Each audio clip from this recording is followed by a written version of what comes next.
ಆ ಜಿಲ್ಲೆಯ ಜನರಿಗಂತೂ ಎಲ್ಲರನ್ನ ಸಹಿಸಿಕೊಂಡು ಸಾಕಾಗಿ ಹೋಗಿದೆ. ಯಾವಾಗ ನೋಡಿದ್ರು ಯಾರಾದ್ರೂ ಕಿರಿ ಕೊಡ್ತಾನೆ ಇರ್ತಾರೆ. ಹೋಗ್ಲಿ ಬಿಡು, ಅವರು ನಮ್ಮ ಜೊತೆನೇ ಇರ್ಲಿ ಅಂತ ಸ್ವಲ್ಪ ಅಡ್ಜಸ್ಟ್ ಮಾಡ್ಕೊಳ್ತಾ ಇದ್ರೆ ಮತ್ತೊಬ್ರು ಬಂದು ಫುಲ್ ಹಾವಳಿ ಕೊಡ್ತಾ ಇದ್ದಾರೆ.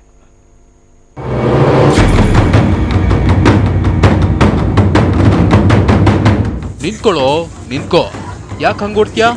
ನಿನ್ಕೋ, ಇದೇ ನಿಂಗೆ. ಅದಿರ್ಲಿ, ಇಲ್ಲಿ ನೋಡಿ, ಮನೆ ಕಾಂಪೌಂಡ್ ಎಲ್ಲ ಚಿಂದಿ ಮಾಡಿ ಹೆಂಗ್ ಎಂಟ್ರಿ ಕೊಡ್ತವ್ರೆ. ಒಬ್ರಲ್ಲ ಇಬ್ರಲ್ಲ, ಬರೋಬ್ಬರಿ 6 ಆನೆಗಳ ಟೀಮ್.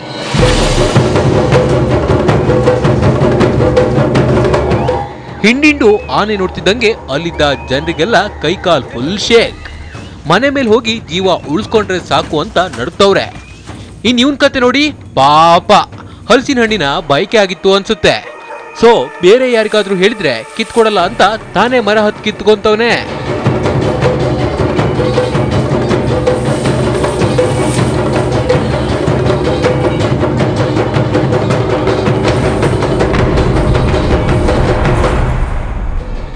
ಇವ್ರು ವಾಕಿಂಗ್ ಅಂತ ಕಾಫಿ ತೋಟಕ್ಕೆ ಬಂದ್ಬಿಟ್ಟವ್ರೆ.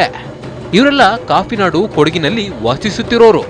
ಪಾಪ ಜನರೊತ್ತು ಇವರ ಕಾಟಕ್ಕೆ ಬೇರೆ ದಾರಿ ಇಲ್ಲದೆ ಇವರನ್ನ ತಮ್ಮ ಜೊತೆ ಸೇರಿಸ್ಕೊಂಡು ಜೀವನ ಮಾಡ್ತವ್ರೆ. ಹೆಂಗೋ ಆನೆಗಳ ಸಾಹಸ ಒಂದ್ ರೇಂಜಿಗೆ ಬರ್ತಿದೆ ಅನ್ನೋವಾಗ್ಲೇ ಹುಲಿರಾಯನ ಎಂಟ್ರಿ ಆಗಿದೆ. ಮನೆಯಲ್ಲಿ ಸಾಕಿದ್ದ ಜಾನುವಾರುಗಳನ್ನ ಎತ್ತಾಕೊಂಡು ಹೋಗ್ತಿದ್ದು ಜನ ಫುಲ್ ಟೆನ್ಷನ್ ಆಗಿದ್ದಾರೆ. ಸುಮಾರು ದನಗಳ ಕರುಗಳು ಹಿಡಿದಿದೆ ಹುಲಿಗಳು. ಅದರಿಂದ ಸುಮಾರು ಜನಗಳಿಗೂ ನಷ್ಟ ಆಗಿದೆ. ಈಗಾಗಲೇ ಸುಮಾರು ಮಕ್ಕಳು ಈ ಥರ ಶಾಲೆಗೆ ಹೋಗುವವರು ಇದ್ದಾರೆ. ಸುತ್ತಮುತ್ತ ಇಲ್ಲಿ ಇದು ಅಂಚೆತಿಟ್ಟು, ಇದು ಮಾಲ್ದಾರಿ, ಘಟತಲ, ಈ ಥರ ಮೈಲಾಪುರ ಇಲ್ಲಿ ಇವರಿಗೆಲ್ಲ ತೊಂದರೆ ಆಗಿದೆ. ಸುಮಾರು ಜನಗಳಿಗೂ ತೊಂದರೆ ಆಗಿದೆ. ಇನ್ನು ಅರಣ್ಯ ಇಲಾಖೆಯಂತೂ ಆನೆನೇ ನಮ್ಮಿಂದ ಕಂಟ್ರೋಲ್ ಮಾಡೋಕ್ಕಾಗ್ತಿಲ್ಲ. ಅಂಥದ್ರಲ್ಲಿ ಇವನ್ ಬೇರೆ ಅಂತ ಅವನನ್ನ ಮಟ್ಟ ಹಾಕೋಕೆ ಕಾಡಂಚಲ್ಲಿ ಕ್ಯಾಮರಾ ಫಿಕ್ಸ್ ಮಾಡಿದೆ. ಹುಲಿ ಕೂಡ ಅತ್ತಿಂದಿತ್ತ ಓಡಾಡ್ಕೊಂಡು ಸ್ಕೆಚ್ ಹಾಕ್ತಿರೋದು ಕನ್ಫರ್ಮ್ ಆಗಿದೆ.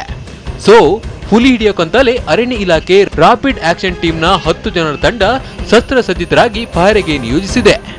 ಆನೆ ನೋಡಿ ಸಾಕಾಗಿದ್ದ ಸಿಬ್ಬಂದಿ ಹುಲಿ ಕಂಡ್ರೆ ಅದರ ಹೆಡೆ ಮುರಿ ಕಟ್ಟೋಕೆ ಕಾಯ್ತಿದ್ದಾರೆ.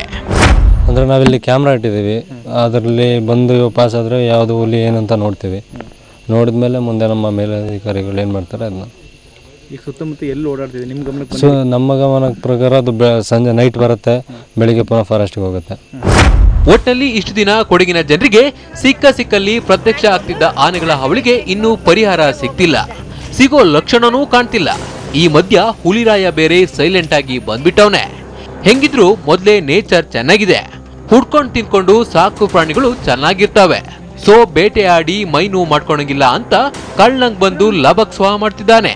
ಮಡಿಕೇರಿ ಜನರಂತೂ ನಾವೇನು ನಾಡ್ನಲ್ಲಿದೀವ ಕಾಡ್ನಲ್ಲಿದೀವ ಅಂತ ತಲೆ ಕೆಡಿಸ್ಕೊಂಡವ್ರೆ. Manjunath KB, TV9 Kodagu.